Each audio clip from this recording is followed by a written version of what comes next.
Hello student. स्वागत है आपका जिन क्लासेस में। आज की क्लास में हम बात करेंगे नेस्टेड इफ के बारे में। आज हम बात करेंगे इफ एल्स इफ के बारे में और नेस्टेड इफ क्या होता है उसके बारे में, यानी इफ एल्स, एल्स इफ यानी कि इफ एल्स लैडर और नेस्टेड इफ। नेस्टेड इफ क्या होता है? तो कल हमने समझा इफ के बारे में। इफ में क्या था, आपने इफ लिखा, इफ के बाद आपने दी एक कंडीशन, ये मैं सिंटेक्स बता रहा हूँ। फिर आपने इफ की बॉडी स्टार्ट की, आपने इफ की बॉडी को किया क्लोज।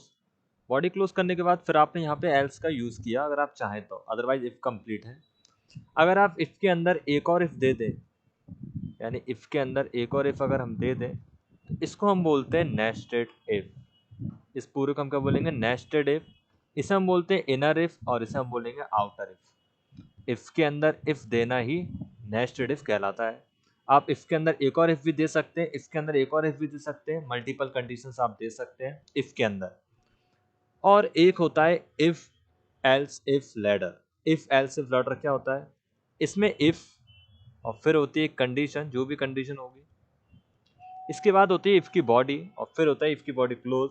इसके बाद नेक्स्ट कंडीशन जो होती है इफ के बाहर होती है, जिसे हम बोलते हैं else if condition. Else if और फिर इसके बाद जो भी कंडीशन होगी वो, और फिर इसकी अलग बॉडी होगी, और फिर इसके बाद एल्स इफ एक और हो सकता है, या फिर लास्ट में, सबसे लास्ट में एल्स स्टेटमेंट होगा, इस तरीके से। तो यानी कि इसे हम बोलते हैं इफ एल्स इफ स्टेटमेंट, और इसे बोलते हैं इफ स्टेटमेंट। और इसके अंदर इफ बोलने पे नेस्टेड इफ बोला जाएगा। और अगला जो हमने सीखा लास्ट वो है इफ एल्स, वो हमने कल ही देख लिया था, जिसमें हम इफ और एल्स की बात की थी। ये इफ एल्स इफ स्टेटमेंट, यानी एल्स के अंदर भी अगर एक कंडीशन दे दें तो वो एल्स इफ बन जाता है। यानी कि एक कंडीशन ट्रू होने पे नेक्स्ट कंडीशन चेक की जाएगी, नेक्स्ट कंडीशन ट्रू होने पे नेक्स्ट कंडीशन का स्टेटमेंट एग्जीक्यूट होगा। अदरवाइज फर्स्ट कंडीशन फॉल्स होने पे नेक्स्ट, सेकंड कंडीशन फॉल्स होने पे थर्ड कंडीशन चेक की जाएगी, और अगर थर्ड कंडीशन नहीं है तो डायरेक्ट एल्स का स्टेटमेंट एग्जीक्यूट होगा। यानी कि दो कंडीशन चेक करवा सकते हैं हम एक टाइम पर, और यहाँ पे एक साथ। इन दोनों में अंतर होता है।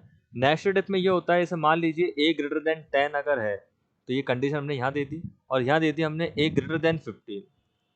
तो अगर 10 से बड़ा है तो ये प्रिंट करना है, और मान लो 10 से बड़ा नहीं हुआ, तो हमें चेक करना होगा यहाँ पे क्या ए 15 से बड़ा है।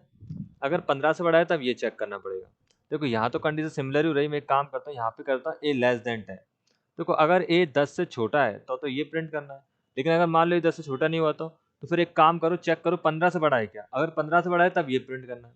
लेकिन मान लो ए की वैल्यू 11 हुई, 11 10 से छोटा नहीं, ए से छोटा, 11 10 से छोटा नहीं है और 11 15 से बड़ा नहीं है, तो दोनों ही कंडीशन गलत हो गई, तब एल्स का स्टेटमेंट एग्जीक्यूट होगा। जबकि इसमें क्या होगा, इसमें ये कंडीशन ट्रू होगी, ये कंडीशन ट्रू होगी, तब ये स्टेटमेंट एग्जीक्यूट होगा। इसमें जबकि कोई भी एक कंडीशन ट्रू होने पे स्टेटमेंट एग्जीक्यूट हो जाएगा। तो दोनों में अंतर है, ये मल्टीपल इफ्स है और ये इफ के अंदर ये भी मल्टीपल इफ है, बट ये नेस्टेड इफ के अंतर्गत आएगा। तो इसके बेसिस में हमें प्रोग्राम में एग्जाम्पल देखें। तो जैसे मान लो आप अपना आईडी और पासवर्ड लॉगिन करते हैं फेसबुक या इंस्टाग्राम पर, तो आपने अपना आईडी एंटर किया, तो यहाँ पे आप मान लीजिए आईडी सेव है ऑलरेडी, तो आईडी अगर आपका मैच कर गया डेटाबेस में रखे आईडी से, ओके, उसके बाद आप एंटर करेंगे पासवर्ड, तो पासवर्ड आपका मैच करेगा डेटाबेस में रखे पासवर्ड से, जो भी पासवर्ड होगा 126 माना। अब दोनों अगर मैच करेंगे तो ही यहाँ का स्टेटमेंट एग्जीक्यूट होगा। तो यहाँ पे दोनों कंडीशन ट्रू होनी चाहिए। तो यहाँ पे जो स्टेटमेंट यूज किया गया होगा उस कोडिंग में, वो यही स्टेटमेंट यूज किया होगा नेस्टेड इफ का, यानी कि इफ आईडी मैच हो, अगर आईडी मैच हो तब वो चेक करेगा इफ पासवर्ड मैच हो। अगर दोनों में से एक भी गलत होगा, आईडी और पासवर्ड में से कुछ भी एक गलत होगा, तो लॉगिन नहीं होगा। जबकि मल्टीपल इफ के एग्जांपल्स में हम देख सकते हैं रोल नंबर, स्टूडेंट अपना रोल नंबर टाइप किया, रोल नंबर 101 है मान लीजिए, तो कंडीशन 1 अगर मैच कर गई तो स्टूडेंट का रोल नंबर जो भी मैसेज में लिखा हुआ प्रिंट हो जाएगा, रिजल्ट उसका। लेकिन मान लो स्टूडेंट ने रोल नंबर अपना टाइप किया 102, तो 102 दूसरी कंडीशन में हमने दे दिया, तो देखो अगर 101 है तो ये प्रिंट कर दो, नहीं है तो 102 होगा तो ये प्रिंट कर दो। तो यहाँ पे ऐसा जरूरी नहीं कि दोनों कंडीशन ट्रू हो, जबकि यहाँ पे कंपलसरी है दोनों कंडीशन ट्रू हो। तो आपको समझ में आ रहा होगा इफ और एल्स इफ के बारे में। इसी बेसिस पे हम प्रोग्राम बनाते हैं और उसको और डिटेल में समझते हैं एल्स इफ के बारे में। तो देखिए हमेशा की तरह जो हम प्रोग्राम में लिखते हैं हमने नोट कर लिया है। अब यहाँ पे हम लिखते हैं गेट सी एच ब्रैकेट क्लोज। अब जैसे कि मैं एक प्रोग्राम बना रहा हूँ, इस प्रोग्राम में हम ये समझने की कोशिश कर रहे हैं कि एल्स इफ का यूज़ कैसे करें। तो ये प्रोग्राम एक लॉगिन का प्रोग्राम बना रहा है, तो हम इसमें एक वेरिएबल मान लेते हैं लॉगिन करने के लिए। एक आई मान लेते हैं आईडी के लिए और एक पी मान लेते हैं पासवर्ड के लिए। ओके, अब हमने यूज़र से बोलते हैं प्रिंट एफ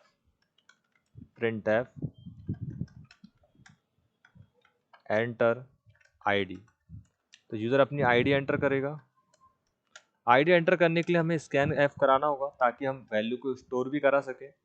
तो %d फॉर्मेट स्पेशल हमने यूज़ किया। हम ऐसा मान रहे हैं इंटीजर में आईडी है, यूज़र नेम या आईडी जो भी उसका नंबर होगा, और एड्रेस ऑपरेटर आईडी आई में स्टोर हो जाएगी। इसके बाद हम यूज़र से बोलेंगे काम करो अपना पासवर्ड एंटर करो। लेकिन पहले आईडी एंटर करने के बाद अब हम आईडी को पहले चेक करेंगे कि आईडी सही है गलत है। तो इफ़ अब आई इक्वल अब जो आईडी है वो हमारे डेटाबेस में ऑलरेडी सेव होगी, क्योंकि उस यूज़र ने हमारे पास फॉर्म पहले साइन अप करके यानी रजिस्ट्रेशन करते टाइम पे अपना डेटा दिया होगा, तो उसे एक आईडी दी गई होगी। अगर वो वही आईडी एंटर कर रहा है जो आईडी उसे दी गई थी तो हम उसे लॉगिन करने देंगे, अदरवाइज हम उसे लॉगिन करने नहीं देंगे। तो यहाँ पे मैं अभी आईडी जो मान रहा हूँ हमारे डेटाबेस में सेव है, मान लीजिए 101 मैंने मान लिया। अब यूजर अगर 101 एंटर करेगा, नहीं सही आईडी एंटर करेगा, नंबर कुछ भी हो सकता है ना, अभी मैं 101 मान रहा हूँ, तो ही वो लॉगिन कर पाएगा। तो इफ अगर आई की वैल्यू 101 के बराबर है, मतलब आईडी अगर सही है, तब हम इफ के अंदर लिखेंगे, इफ के अंदर हम लिखेंगे क्या, और फिर हम उससे बोलेंगे काम करो फिर पासवर्ड एंटर करो, एंटर पासवर्ड। समझ आ रहा है आपको? पहले हम आईडी चेक करवा रहे हैं, अगर आईडी सही होती है तब हम पासवर्ड के लिए उससे बोल रहे हैं।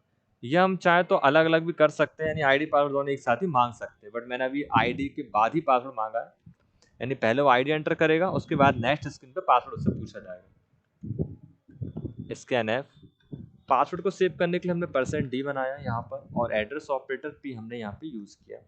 ओके, अब यहाँ पे हम नेक्स्ट इफ का यूज करेंगे जो पासवर्ड को चेक करने में यूज होगा। तो p की वैल्यू अगर इक्वल है 202 के, ये हमने मान लिया पासवर्ड है हमारा जो यूजर ने पहले सेट किया होगा। अगर वो यही पासवर्ड डालता है जो उसने पहले सेट किया था, आई और पी की वैल्यू डेटाबेस में रख के आईडी और पासवर्ड से मैच कर जाएंगी, तभी सो हम लॉगिन करने देंगे, अदरवाइज हम इसे लॉगिन करने नहीं देंगे। और ये इस इफ की बॉडी बन जाएगी, इसमें हम लिख देंगे प्रिंट एफ और इसमें हम लिख देंगे वेलकम, कोई भी नाम दे देंगे, वेलकम राज। अभी मैंने ऐसे ही बना लिया वेलकम। बाकी यहाँ पे उस वेबसाइट या होम पेज का यूआरएल आ जाएगा जो भी उसका प्रोफाइल होगा, यानी प्रोफाइल में लॉगिन हो जाएगा ये सब डालने के बाद। तो देखो इस तरह से हमने लिखा, ये है इनर इफ और ऊपर है आउटर इफ। अब इसके बाद हमें क्या करना होगा, प्रोग्राम को एंड गेट सी एच, ऑलरेडी मैं गेट सी एच कर चुका हूँ तो बार बार हम नहीं लिखेंगे, ये देखिए लिखा हुआ है ऑलरेडी। तो ये हमारा प्रोग्राम कंप्लीट हो गया। अब देखिए print F enter number enter ID, user ने आईडी एंटर की, उसे हमने आई में स्टोर कराया। आईडी स्टोर होने के बाद हमने आईडी को मैच कराया। अगर आईडी 101 है तब यूजर के सामने नेक्स्ट मैसेज डिस्प्ले होगा एंटर पासवर्ड। अगर पासवर्ड उसने एंटर किया वो पी में स्टोर हुआ, पी में अगर उसने 202 स्टोर किया होगा तो ये स्टेटमेंट भी एग्जीक्यूट हो जाएगा और वेलकम मैसेज प्रिंट हो जाएगा। लेकिन अगर उसने आईडी और पासवर्ड में कुछ भी गलत किया तो ये मैसेज डिस्प्ले नहीं होगा। रन करके देखते हैं हम इसमें। तो आईडी 101, तो एंटर पासवर्ड, पासवर्ड है 202, वेलकम राज, कोई प्रॉब्लम नहीं है। मैं आउटपुट स्क्रीन को क्लियर कर देता हूँ। अब इसी को हम गलत तरीके से करके देखते हैं, यानी कि आईडी गलत डाल दी यूज़र ने, यानी कोई ऐसा यूज़र आ गया जिसके पास आईडी पासवर्ड नहीं है और वो अगर लॉगिन करेगा तो देखो यहाँ पे कुछ भी लिखा नहीं आया, ना उससे पासवर्ड का पूछा गया ना कुछ भी, और प्रोग्राम यहाँ पे बाहर हो जाएगा। तो इस तरह से आप इफ़ और इफ़ का यूज़ करेंगे। अब इसी में और अच्छा बनाने के लिए, जैसे उसने आईडी गलत कर दी, कोई मैसेज डिस्प्ले नहीं हुआ, तो हम इफ़ का एल्स भी बना सकते हैं। तो देखो ये इफ़ तो अलग है, देखो ये वाला इफ़ जो है ये अपनी जगह पर है, इसमें अभी हाथ नहीं लगा रहे हैं, हम इस इफ़ की बात कर रहे हैं। इस इफ़ का ब्रैकेट कहाँ बंद हो रहा है, यहाँ पर। तो इस इफ़ के ब्रैकेट के बाद हम किसका यूज़ करेंगे, एल्स का। ये आउटर इफ़ का एल्स है। एल्स अगर आईडी गलत होती है तब ये मैसेज डिस्प्ले होगा, क्या जो हम बता रहे हैं। तो यहाँ पे मैंने लिख दिया प्रिंट एफ, यहाँ पे हम लिख देंगे रॉन्ग आईडी। तो इस तरह से उसे पता चल जाएगा उसने आईडी रॉन्ग की है।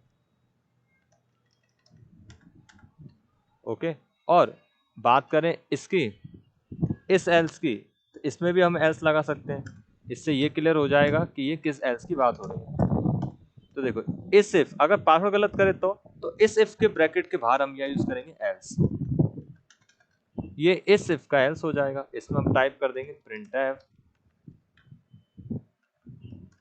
Wrong password. तो उम्मीद है आपको समझ में आ रहा होगा किस तरह से हम प्रोग्राम बना रहे हैं।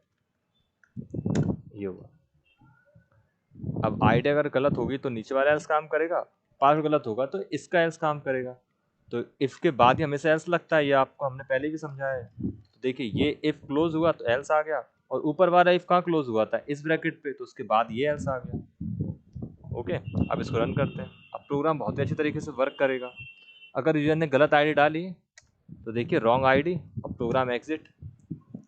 और अगर यूजर ने यहाँ पे आईडी सही डाली बट पासवर्ड गलत डाल दिया तो रॉन्ग पासवर्ड। ठीक है, और दोनों अगर सही डालेगा 1202 वेलकम राज।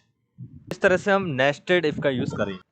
तो इस प्रोग्राम में आपको कन्फ्यूजन तो नहीं होगी। अगर कुछ दिक्कत लगे कमेंट जरूर करके जरूर बताएं। अब हम बात करते हैं मल्टीपल इफ को, इफ एल्स इफ लैडर की। इफ एल्स इफ लेटर कैसे काम करता है, तो इस प्रोग्राम का आप स्क्रीनशॉट वगैरह कैप्चर कर लें या इसको नोट कर लें ताकि आप इसको प्रैक्टिस करें, दिक्कत ना आए। ये आपके सामने है और नीचे का प्रोग्राम ये है। चलिए तो अब हम इसमें आगे के प्रोग्राम को नेस्टेड इफ की बात करते हैं। सबको मैं हटा देता हूँ। यही हमारा प्रोग्राम है। अब मैंने यहाँ पे एक वेरिएबल माना, रिजल्ट हम स्टूडेंट के लिए बना लेते हैं। यहाँ पे स्टूडेंट हमारा रोल नंबर टाइप करेगा और उसका रिजल्ट सामने आएगा। इस तरह का प्रोग्राम बनाने के हम नेस्टेड इफ एल्स इफ का यूज करेंगे। कैसे, हम यूजर से बोलेंगे printf enter roll number. User अपना रोल नंबर एंटर करेगा। एंटर करने के बाद उसे हम एक वेरिएबल में सेव कराएंगे, %d address operator r। Okay, variable का नाम कुछ भी दे सकते हैं, मैंने r दिया रोल नंबर के लिए। अब हम यहाँ पर लिखेंगे इफ डेटाबेस में रखे रोल नंबर से अगर उसका रोल नंबर मैच कर जाता है, यानी r की वैल्यू इक्वल होती है जो भी रोल नंबर होगा। रोल नंबर मैंने यहाँ पे 111 मान लिया। फिर इफ की बॉडी, और यहाँ पे हम उसका रिजल्ट प्रिंट करवा देंगे। तो प्रिंट है, अब प्रिंट एफ में हम जितना अच्छा चाहे उतना अच्छा जमा सकते हैं, जैसे कि name equal Mohan Sharma /n। फिर यहाँ पे हम लिख देंगे उसकी क्लास, /n से न्यू लाइन आएगी, है ना, क्लास 10th। उसके बाद हम /n जितना बड़ा चाहो उतना बड़ा बना सकते हैं। यहाँ पे फादर नेम, एड्रेस वगैरह, आप सारे सब्जेक्ट के मार्क्स भी एंटर करवा सकते हैं। जो भी आप चाहें अपने हिसाब से बना सकते हैं। मैं ज़्यादा बड़ा नहीं बना रहा हूँ, मैं बस यहाँ पे ऐसा लिख देता हूँ रिजल्ट। मैं यहाँ पे लिखता हूँ परसेंटेज इसकी बनी मान लो 56%। और यहाँ पे मैं लिख देता हूँ /n RES रिजल्ट पास। बस इतना मैंने लिख दिया अभी। ओके, तो अगर 111 रोल नंबर ने अपना 111 रोल नंबर एंटर किया तो उसके सामने ये डेटा सामने आ जाएगा। लेकिन चूंकि रिजल्ट एक बच्चा नहीं देखेगा, और भी बच्चे देखेंगे, तो और भी बच्चे अपना रोल नंबर एंटर करेंगे। तो और भी बच्चे अपना रोल नंबर एंटर करेंगे तो अगला इफ भी होना चाहिए। अगर मैंने यहाँ पे इफ लगाया, इफ देखो आर की वैल्यू अगर 111 है तो ये प्रिंट करना है। अब मान लो आर की वैल्यू 111 नहीं हुई तो आर की वैल्यू 112 होगी, ऐसा हमने मान लिया अगले बच्चे का रोल नंबर। तो इसमें भी हम सेम करेंगे,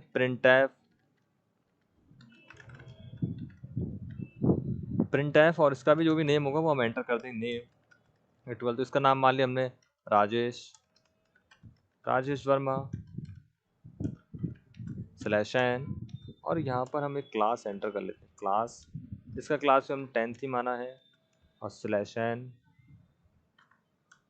इसके बाद यहाँ पे हम इसकी परसेंटेज एंटर कर देंगे जो भी होगी, मान लिया 34%, और /n न्यू लाइन के लिए फिर हमने यहाँ पे लिखा रिजल्ट इक्वल टू ये भी पास, टर्मिनेट। इसी तरह से तीसरा बच्चा अगला आ जाएगा तो इफ लिख देंगे फिर से। तो इस तरह से हम जितने चाहे उतने स्टूडेंट्स का बना सकते हैं। इफ 113 ब्रैकेट क्लोज, फिर ब्रैकेट printf नेम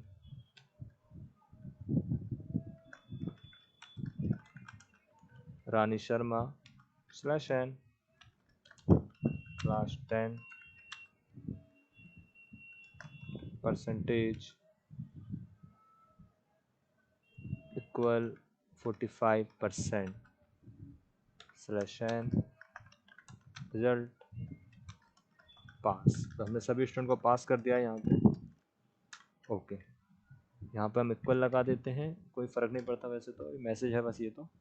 ओके, अब इसमें तो आपको कोई दिक्कत लगेगी नहीं। अब मैं इसको रन करता हूँ, कंट्रोल F9। स्टूडेंट ने अपना रोल नंबर एंटर किया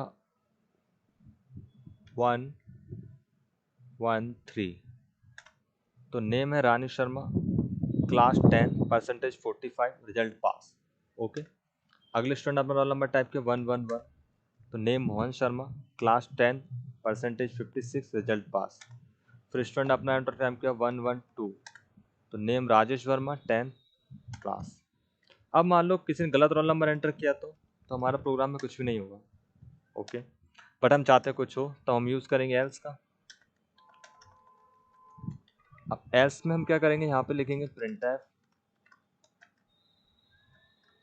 ट्राई लेटर, या फिर role number not found, roll number not found.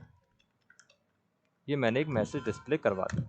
Okay, अब देखिए किसी ने गलत रोल नंबर लिखा तो लिखा जाएगा रोल नंबर नॉट फाउंड। तो यहाँ तक तो कोई इशू नहीं है, बट प्रॉब्लम है अभी एक। अब क्या प्रॉब्लम है उसकी बात करते हैं। बट जब आप 111 टाइप करते हैं तो दिक्कत है क्या। देखिए फिर से बताता हूँ, जब भी आप 11 टाइप करते हैं तो देखिए क्या लिखा आ रहा है, Mohan Sharma, class 10, result 56%, result pass, और फिर लिखा आ रहा है roll number not found. Roll number not found क्यों लिखा आ रहा है? कंट्रोल F9 दबा के जब आप 112 लिखेंगे तब भी सेम प्रॉब्लम आएगी, role number not found message display हो रहा है। 113 दबाएंगे तब नंबर नॉट फाउंड लिखा नहीं आ रहा है। ऐसा इसलिए क्योंकि ये जो एल्स है वो इफ का एल्स है, तो ये इफ अगर फॉल्स होगा तो ये एल्स काम करेगा। तो जब भी हम रोल नंबर 111 दे रहे हैं तो ये इफ तो ट्रू हो गया तो ये काम कर रहा है, ये इफ ट्रू नहीं हुआ तो ये काम नहीं कर रहा, ये इफ भी ट्रू नहीं तो ये काम नहीं कर रहा, लेकिन इस इफ का एल्स काम कर रहा है। तो इसी प्रॉब्लम से बचने के लिए हम इफ एल्स इफ का यूज करते हैं। यानी कि जब भी आप इफ के बाद कोई भी दूसरा इफ देंगे बॉडी से बाहर, तो आप इफ का यूज ना करके एल्स इफ का यूज करेंगे। इससे क्या फायदा होगा कि अगर ये स्टेटमेंट एग्जीक्यूट नहीं होगा तब ये स्टेटमेंट कंडीशन को चेक करेगा, अदरवाइज ये कंडीशन ट्रू होने पे इसको चेक ही नहीं करेगा। तो ये हमारे लिए ज़्यादा बेनिफिशियल है। जबकि इफ वाली कंडीशन पे इसको चेक करेगा, अगर ये फॉल्स होगा इसको चेक करेगा, लेकिन मान लो अगर ये ट्रू होगा तब भी वो इसको चेक करेगा, तो ये गलत है। हम चाहते हैं इनमें से एक ही कंडीशन ट्रू होने पे एक ही को चेक किया जाए, बार बार सबको चेक ना किया जाए। तो इसके लिए हम एल्स इफ का यूज करेंगे। तो एल्स वाला पार्ट तभी एग्जीक्यूट होता है जब इफ वाला पार्ट फॉल्स होता है, और उसी एल्स में हमने इफ की कंडीशन भी जोड़ दी, इसलिए ये एल्स इफ बन गया। तो एल्स इफ कब काम करेगा, जब इफ पहला वाला इफ फॉल्स होगा, और इन केस एल्स इफ अगर फॉल्स होता है तब ये थर्ड वाला एल्स इफ काम करेगा। तो यहाँ पे हम इसे भी एल्स इफ करते हैं, और अगर सारे ही इफ काम नहीं करते तब लास्ट में एल्स काम करेगा, तो आपके प्रोग्राम में कोई भी एरर नहीं आएगा। तो इस तरह से हम एल्स इफ का यूज करते हैं।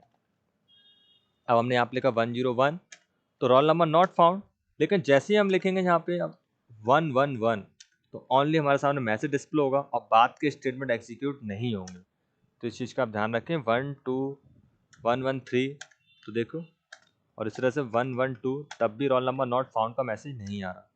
तो आप जब भी इफ़ के बाद सेकंड इफ़ का यूज़ करेंगे तो इफ़ ना लिख के एल्स इफ लिखेंगे, क्योंकि अगर आप इफ़ के बाद इफ़ का यूज़ करेंगे तो दोनों कंडीशन को चेक करेगा, जबकि एल्स इफ में ओनली कंडीशन तभी चेक होगी जब पहली कंडीशन फॉल्स होगी। तो उम्मीद है आपको इफ एल्स और नेस्टेड इफ और इफ एल्स लेटर समझ में आ गए होंगे। तो इफ का ये पूरा कंसेप्ट था। मल्टीपल कंडीशन कब तक लिखेंगे हम, बार बार 50 रोल नंबर होंगे तो 50 बार लिखना पड़ेगा। तो इससे बचने के लिए हम स्विच केस का यूज करते हैं। तो अगली वीडियो हम बात करेंगे स्विच केस की, जो भी कंट्रोल स्टेटमेंट के अंतर्गत आता है। तो इफ के स्टेटमेंट आपको क्लियर हो गए होंगे। इफ के आप प्रैक्टिस प्रोग्राम बनाइए, जितने हो सके रोल नंबर का प्रोग्राम बनाइए। स्विच केस की मदद से हम एक सिंपल कंट्रोल बनाना सीखेंगे, कल हम उसके बारे में बात करेंगे। Thanks for watching.